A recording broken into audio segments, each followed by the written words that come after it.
কভারের পাশে আমরা এভাবে ভাঁজ করে নিব। বেসিক প্যান্ট কাটিংয়ের জন্য 2 গজ 4 করে কাপড় লাগবে। এভাবে 4 ভাঁজ করে নেব আমরা।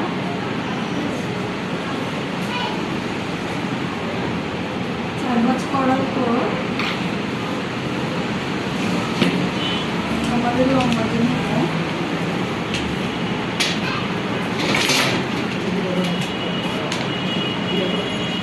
আমাদের লম্বা ছিল 38, তারপরে বেশি না, তারপরে আমাকে একটু জোড়া দিতে হবে। জোড়াটা আমি নিচেই দিই, 2 ইঞ্চি কম আছে।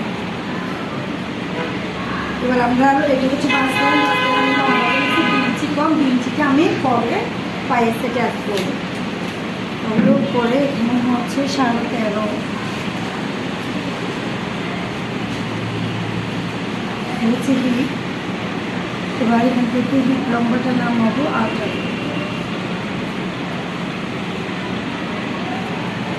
এবার দেখে নেব 13.5 আছে।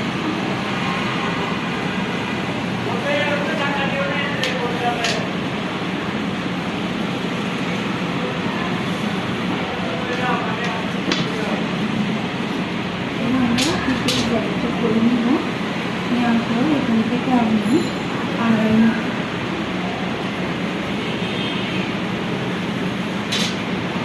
পায়ের হচ্ছে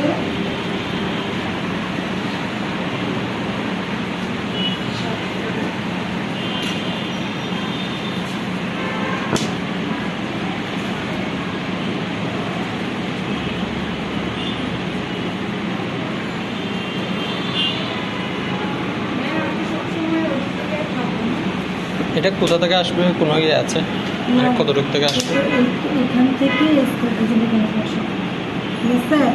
আবার অনেক টেলাররা কি করে শুধু এটাই দেয়, কিন্তু এটা দিলে কি হয়, আমরা মেয়েরা যেহেতু একটু অনেকজন মোটা থাকে, যেহেতু বাড়তি নিয়ে কাটে, তাহলে এই জিনিসটা একটু রিল্যাক্স থাকবে।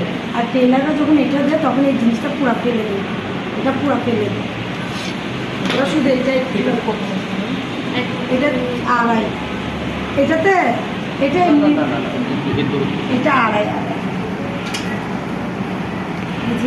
13 ইঞ্চি থেকে, হ্যাঁ 13 ইঞ্চি থেকে 2.5 আর মোটা হলে 3।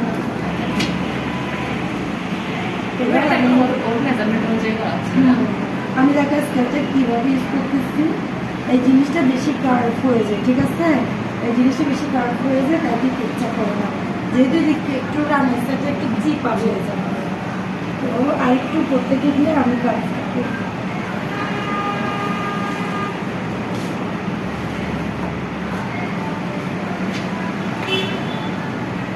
তাড়াতাড়ি হয়ে যায়, তাহলে আমি কেটে ফেলি কেমন একটু আর মাপবে কিনা প্যান্ট? এটা ওর মনে হয় প্যাটার্ন দিয়ে হাতে করে আস্তে করে নামা যাবে, কিন্তু এভাবে মুভ করা যাবে না।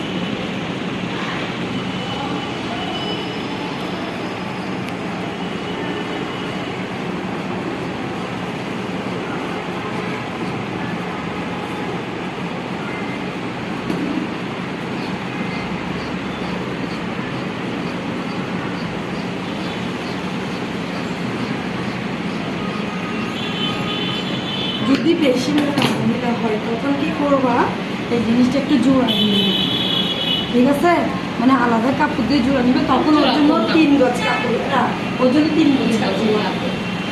এটা কোন দিক দিয়ে দিবে, মানে উপরে? মানে আমরা এটা কাটছি না, এটা কাটা যাবে না, তখন না কেটে এদিকে কী করবো, আমরা বাড়তি কাপড়টা জোড়া দিয়ে এতটুকু জোড়া দিতে হবে, ঠিক আছে, এভাবে জোড়া দিয়ে তারপর আমরা শেপটা করবো। এবং এটা কাটিং শেষ, এখন আমি কী করবো, এখন পায়ে দিয়ে দেবো। যেহেতু আমার কাপড়টা শর্ট পড়ছে, সেহেতু আমি এটাকে ফোল্ডিং করবো 4 ভাঁজ করে।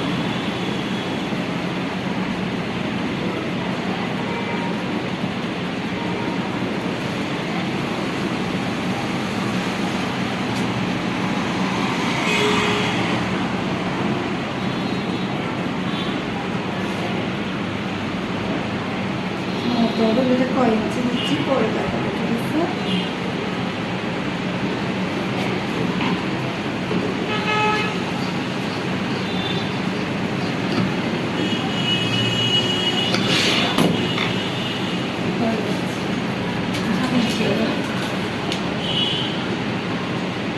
তিন ইঞ্চি, 3.5 ইঞ্চি। আমি ওইদিকে 7 ইঞ্চি না হ্যাঁ, এটা 7 ইঞ্চি। এভাবে কেন নিচ্ছে দেখছো কোনাকুনি শেষ তো দেখো